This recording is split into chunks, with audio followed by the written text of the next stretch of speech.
this besides Cuisinart rods?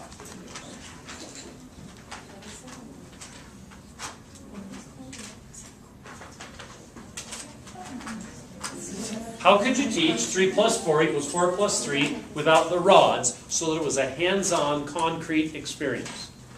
Can you think of other ways? You just use items, like Items. counters. Counters. So what would you do? So you have maybe different colors, like 3 little, 3 of one color, 4 of another color, 5 of another color, and then group them, the 3 and the 4, kind of like that. Okay. Show, I don't know. All right. So on this one, we can show that if I have 3 and I put in 4, I get the very same thing in my pile as if I have 4 and put in 3. So just counters would work. Does everybody see what Rachel's talking about? Okay. How else? What other things might work in your experience? Using coins, like if you're teaching different money. Okay. That this quarter and this dime could make up something. I mean, I know it's not these units. Well, you could go a quarter plus a dime is equal to a dime plus a quarter. You could do that. Yeah. Because in your pocket, they get all jumbled up anyway. It doesn't matter the order, right? Okay. Who had a Kelly? I was going to say use candies. Candy. They'll get the kids really interested and they'll probably pay attention that way. Or they might be thinking about the candy and not. Which way would you get more candy? And so use candy as counters. Yeah. Okay. Like if you have 3 plus 4 pieces of candy, will you get more if you have the other way, 4 plus 3, whichever one I didn't say. Okay. Because they'll probably think that because bigger numbers first, they'll get more candy that way, but then they'll be surprised if they'll get the same amount. Or I was thinking of Smarties. You have it in the roll, right? So you put 3 of them and then 4 next to them. It's kind of like, almost like these rods, but a group of 3 with a group of 4 and then switch it around. Okay? Well, be thinking about it and how to make, how would you, go ahead and see if you can use your rods to do this.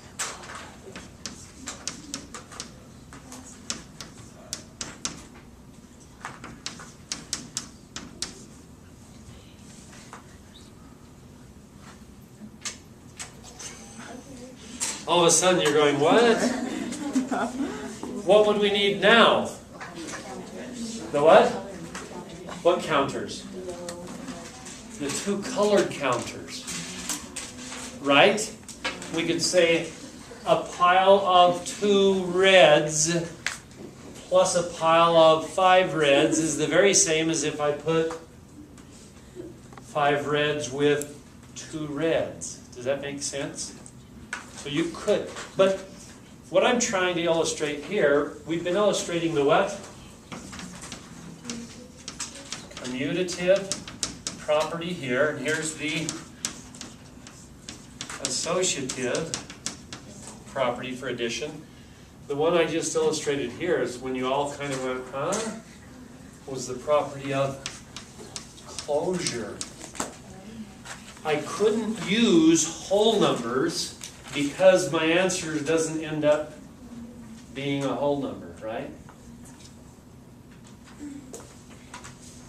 So you need a different set or a different model to do that.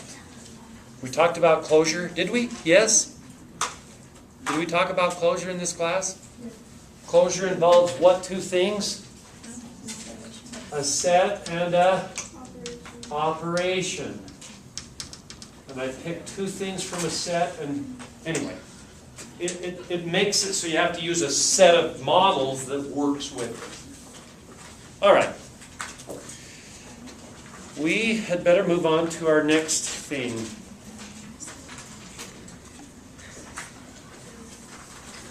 I'm going to show you some methods that some students have come up with over the years to add and subtract numbers These are called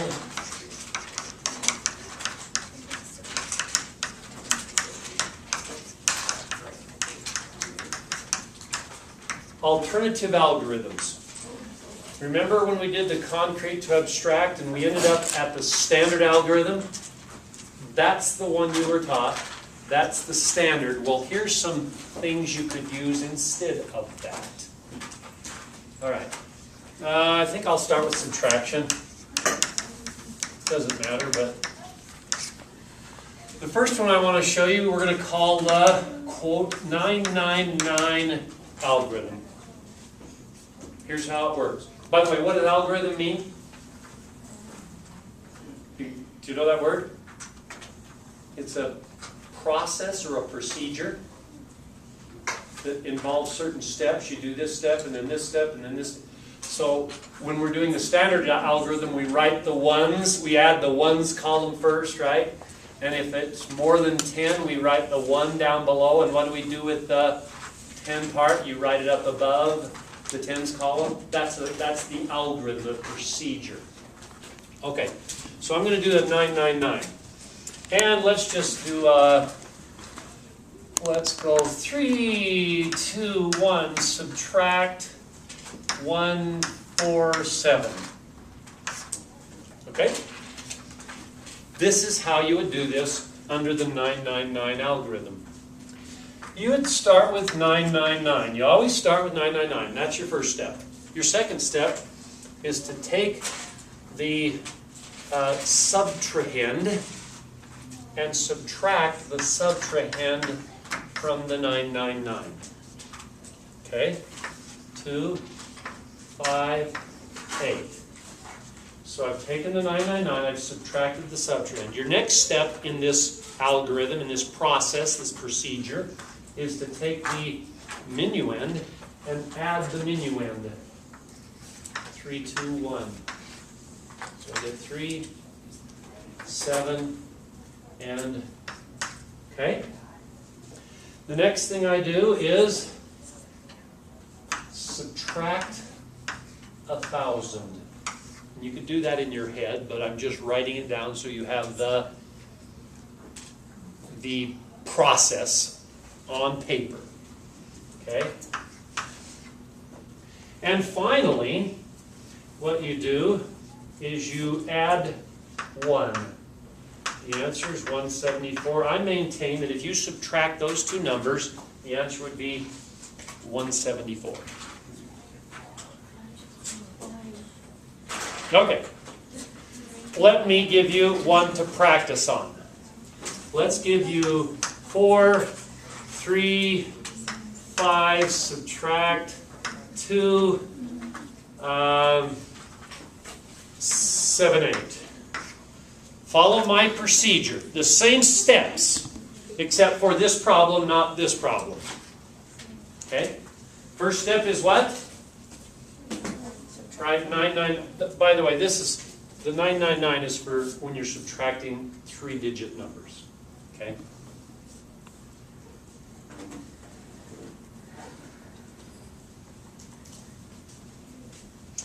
After you're done, check it with the standard algorithm, or grab your calculator if you want, and check it with your calculator. Did you get the right answer? Now, I heard somebody over here, why would you want to do this? Who can answer that? Why would we even consider this algorithm, this alternative algorithm? I think that for like smaller kids, it's easier because I know I learned to like borrow. It confused the heck out of me, and so. And you didn't borrow? What? You didn't borrow here? No. And No. You get to skip that step. No borrow. Would this have required borrowing under the standard algorithm? But we didn't have to do that. That is where students make their mistakes. So this would eliminate that, right? That's powerful. Why would you never have to borrow? Quote, borrow. Because the 999 will subtract any number. No matter what number you have, you'll always be able to subtract it. Always. Without borrowing. Yeah. So what if you do like 4 digits? Oh, good question. And another question would be, what if I put you in another base? Would it work? Okay, don't answer that. Just think about it, because you're going to be doing it in the home. You can do it. All right. Next one. Are you ready? This one is sometimes called New Zealand. I've heard it called the New Zealand method. And sometimes I've heard it called the Austrian. And I don't know why those two methods are... I've read people call it Austrian and some of them call it New Zealand. They're not even close to each other, are they? Okay. Here it is. In fact, let's do this problem right here. The very same problem, but we'll do it with the Austrian or the New Zealand method. So we'll do 3, 2, 1, minus 1, 4, 7. Okay, here's the algorithm. Here's the procedure. Every time you do it this way. You go to subtract. If you can subtract, you just do it and write the answer. But I can't. So 7, I can't subtract it from 1. So when that case is, I just write the 1 here. And come over here, cross out the 4, and raise it up 1. Okay? Now I say, can I subtract 5 from the 2? No. So I write a 1, and I come over here and cross this out and raise it up 1. Now, I'm ready to subtract. In fact, I can do it from left to right if I want. 3 minus 2 is 1, 12 minus 5 is 7, and 11 minus 7 is 4. Is that what we got before? Yep. Let's have you do 1 using the Austrian or New Zealand method. This one right here. You ready? Do it. This is the problem you're going to work, and you're going to do it by the Austrian method.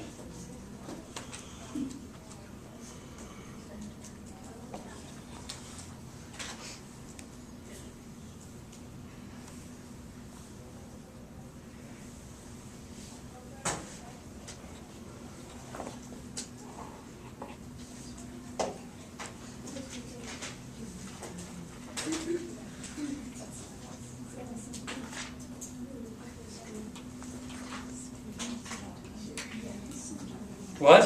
It's so much easier. It makes so much more sense. Research actually shows that if kids aren't taught why the algorithm works, just what it is and how to do it, they make fewer mistakes with this than they do with the standard algorithm. So why don't we teach it? Well, I was teaching 205 one semester, and a girl says, that's the way my teacher taught me how to do it. And I said, where'd you go to school, Austria? She said, no, Virginia. And I said, that's what your teacher taught for... Yeah, that was the method we learned. So why don't we teach this? Does everybody got it? You want me to do this one? Yeah. Okay. I go to subtract 8 from 5. Can I? No. So I put a 1 there. I'm not telling you why this works. I'm just telling you how to do it. Put a 1 there, and what? Cross the one up to the left, out the lower one, the subtrahend, and raise it up 1. Can I subtract 8 from 3? No. So I put a 1 here, and then I come over, cross this out, and raise it up 1. Now I subtract right to left, left to right, whatever I want. 4 minus 3 is 1, 13 minus 8 is 5, and 15 minus 8 is 7. Is that the correct answer? Okay.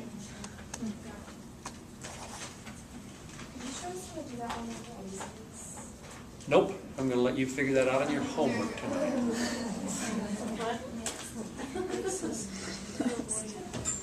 You could do it. Yeah. Can you show us why that works? I'm not going to show that to you either. In fact, I think you can figure out, this 999, you can figure out how it works, why it works. Try it out. You can figure it out. It's not that difficult. Why don't we do this? Because it's long, right? But with students would make fewer errors, right? Okay, next.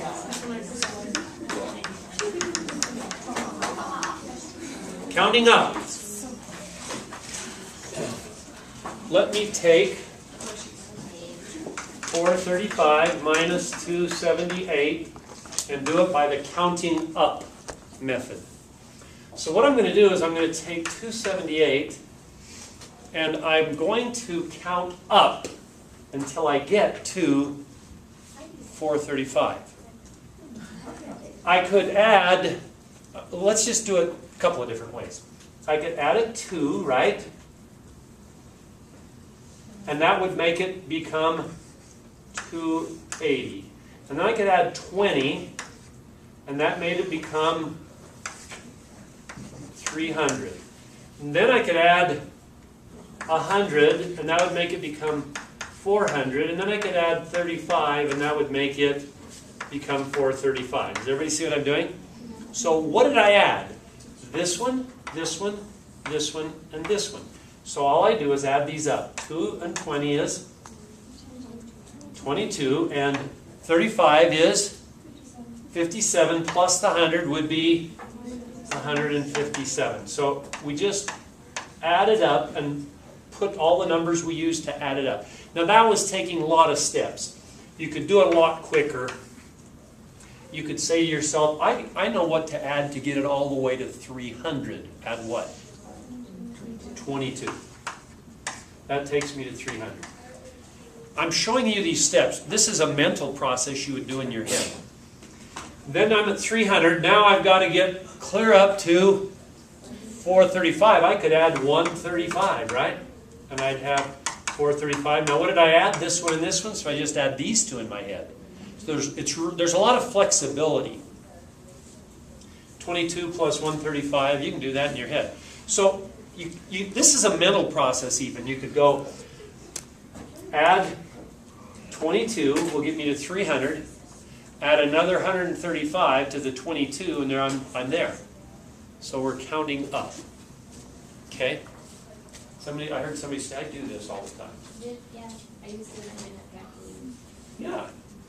And you ought to teach your kids how to do it. You ought to let your kids discover how to do it.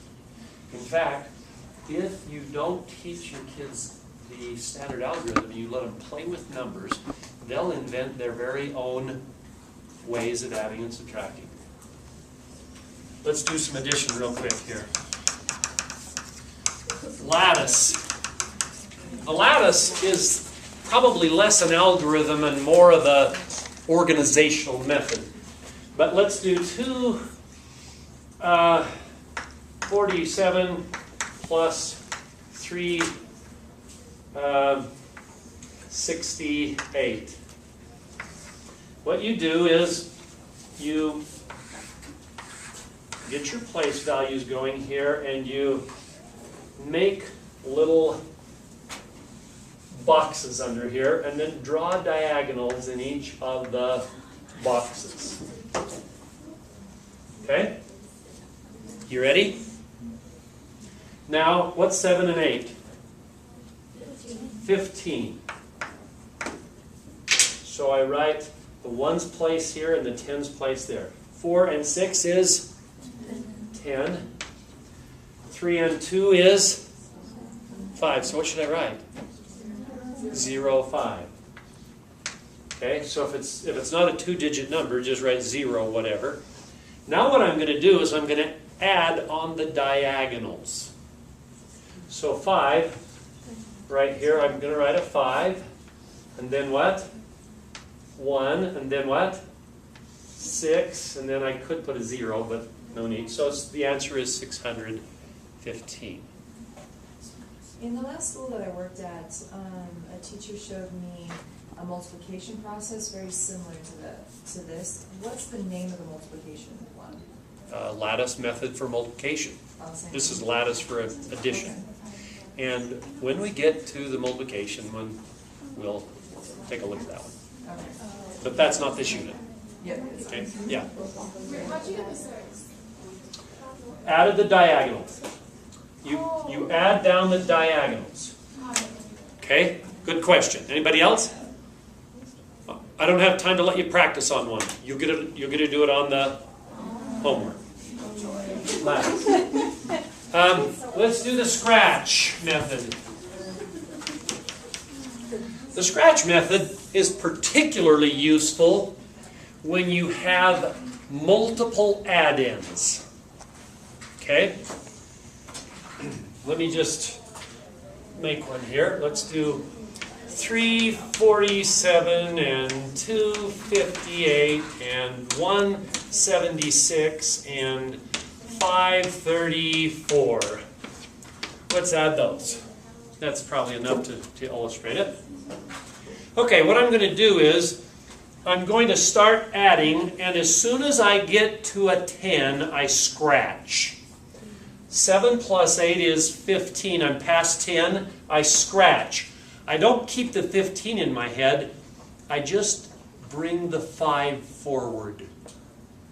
So I've got 5 plus 6 is 11. I'm to another 10. I scratch. I bring the 1 forward. 1 plus 4 is 5. So what you do is every time you get to a 10, you scratch and carry the rest of it on. Does that make sense? Keep watching. Now, notice I didn't write any numbers up here. The scratches keep track of that. I had 2 scratches. That means there's 2 10s I got to. So I'm going to bring those 2 10s over here as I start. 2 plus 4 is 6. Do I scratch? No. Plus 5 is 11. I scratch and forget about the 1 and just bring the other one. I forget about the 10s place 1 and bring the 1s place 1 down. 1 plus 7 is 8. Do I scratch? No. 8 plus 3 is 11. Scratch, and I just write the 1s place left. See how that works?